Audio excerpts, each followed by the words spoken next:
राठौड़ और दो बेटियों के साथ रहता था। बड़ी बेटी निक्की और छोटी बेटी करिश्मा। सुबह का समय था। निक्की बेटी किताब पढ़ रही थी। तभी माया प्यार से बोली, मेरी बेटी सच में हमारा नाम रोशन करेगी। देखो कैसे मन लगाकर पढ़ती है। हाँ, मुझे भी यही लगता है माया। निकी जैसी बेटी सबको मिलनी चाहिए, समझदार और सुशील। करिश्मा कहाँ है और ये पढ़ाई क्यों नहीं कर रही? अरे वो रसोई में खाना बना रही है। इस बार फिर से महारानी परीक्षा में फेल हो गई है। हर बार वही कहानी, ना पढ़ाई में मन लगता है ना कोई हुनर। क्या होगा इसका आगे? तभी करिश्मा रसोई से बाहर आती है और बोलती है, माँ, मैंने रसोई का सारा काम कर दिया है। क्या मैं अब पढ़ने के लिए बैठ जाऊं? माया और अर्जुन दोनों सख्त हो गए। पढ़कर क्या कर लोगी?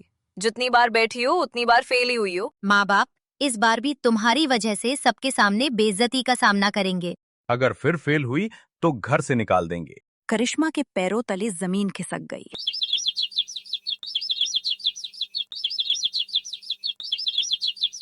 अगले दिन दोपहर निकी और करिश्मा साथ साथ घर लौट रही थी। रास्ते पर गांव की कुछ औरतें पानी भरते हुए बातें कर रही थीं। जैसे ही उनकी नजर करिश्मा पर पड़ी, उनकी आवाजें तीखी हो गई। तू जाकर हाथ मुंह धो और खाना खा ले। करिश्मा, रसोई में सब्जी काट और फिर आंगन में झाड़ू लगाना। माँ, मैं अभी विद्यालय से आई हूँ, थोड़ा आराम करने दो, फिर सारा काम करूँगी। आराम? पढ़ाई तो नहीं होती। अब काम करना सीख ले, वरना ससुराल ले भी क्या करेंगे। अरे देखो, जमींदार की छोटी बेटी जा रही है, वही जो हर साल परीक्षा में फेल हो जाती है। बेचारी पढ़ाई के लिए नहीं बनी। घर पहुंचकर माया ने निकी को कहा। करिश्मा का सिर झुक गया, उसकी आंखें भर आई। दीदी, लोग मेरे बारे में ऐसा क्यों कहते हैं? लोगों की बातों पर ध्यान मत दो, मेहनत कभी बेकार नहीं जाती। शाम को अर्जुन बाजार से लौटे। हाथ में कपड़ों के थैले थे।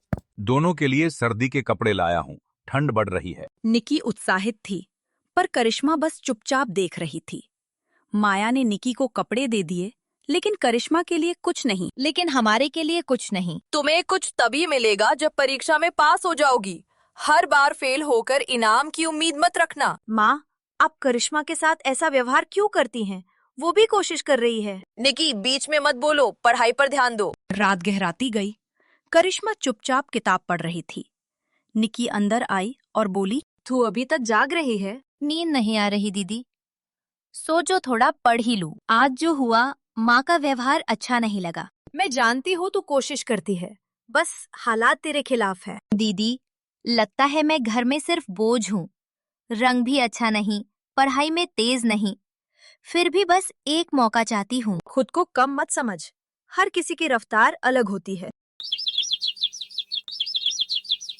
अगले दिन विद्यालय के लिए निकलती दोनों बहनें।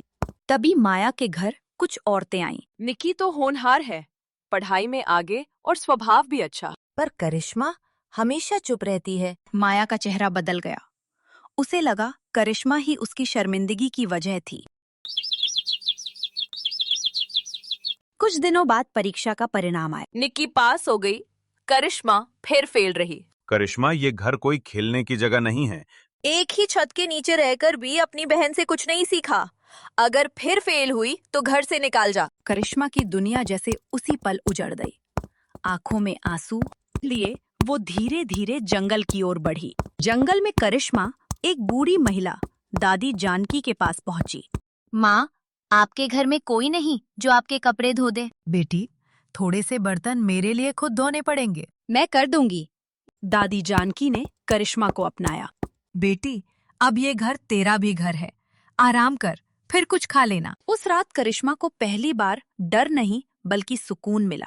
इधर निकी चौखट पर खड़ी थी, करिश्मा की चिंता में। माँ, पता नहीं करिश्मा कहाँ होगी। जिस लड़की को घर की इज्जत की कोई कदर नहीं, उसकी याद क्यों आए मुझे? माँ, वो भी तो आपकी बेटी है। अगली सुबह राजा के लोग पूरे गांव में ढिंडोरा बजा रहे थे। योग्य कन्या का चयन किया जाएगा। दादी जानकी ने करिश्मा को पूरी बात बताई। बेटी योग्यता तय करेगी, किस्मत नहीं। माया ने अर्जुन को ये खबर बताई।